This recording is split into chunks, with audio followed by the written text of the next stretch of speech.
Primary and secondary greatness. My experience with my son, my study of perception and my reading of the success literature coalesced to create one of those aha experiences in life when suddenly things click into place. I was suddenly able to see the powerful impact of the personality ethic and to clearly understand those subtle, often consciously unidentified discrepancies between what I knew to be true, some things I had been taught many years ago as a child and things that were deep in my own inner sense of value, and the quick-fix philosophies that surrounded me every day. I understood at a deeper level why, as I had worked through the years with people from all walks of life, I had found that the things I was teaching and knew to be effective were often at variance with these popular voices. I am not suggesting that elements of the personality ethic, personality growth, communication skill training, and education in the field of influence strategies and positive thinking, are not beneficial, in fact sometimes essential for success. I believe they are. But these are secondary, not primary traits.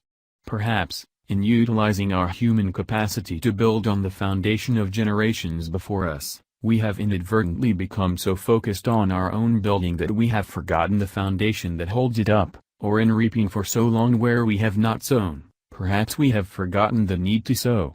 If I try to use human influence strategies and tactics of how to get other people to do what I want, to work better, to be more motivated, to like me and each other, while my character is fundamentally flawed, marked by duplicity and insincerity, then, in the long run, I cannot be successful.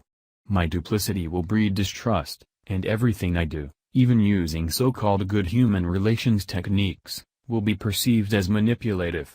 It simply makes no difference how good the rhetoric is or even how good the intentions are, if there is little or no trust, there is no foundation for permanent success. Only basic goodness gives life to technique. To focus on technique is like cramming your way through school. You sometimes get by, perhaps even get good grades, but if you don't pay the price day in and day out, you never achieve true mastery of the subjects you study or develop an educated mind.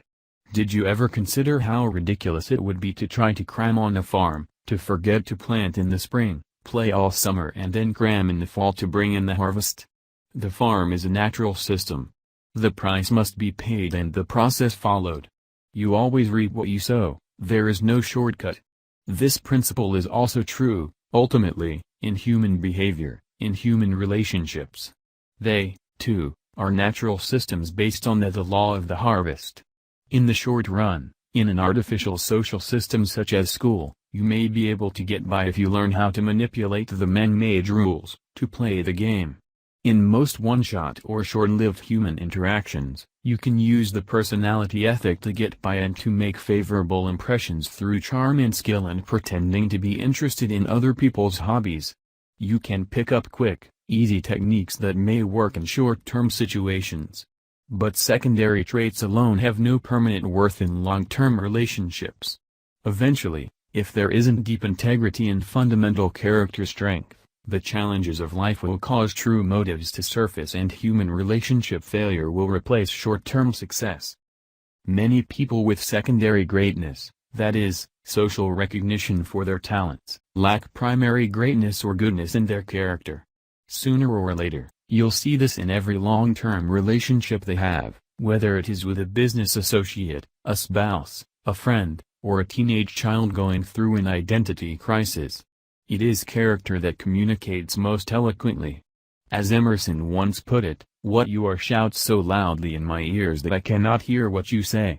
There are, of course, situations where people have character strength but they lack communication skills, and that undoubtedly affects the quality of relationships as well. But the effects are still secondary.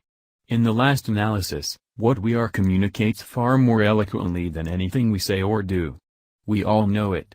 There are people we trust absolutely because we know their character. Whether they're eloquent or not, whether they have the human relations techniques or not, we trust them, and we work successfully with them. In the words of William George Jordan, "Into the hands of every individual is given a marvelous power for good or evil, the silent unconscious, unseen influence of his life." This is simply the constant radiation of what man really is, not what he pretends to be.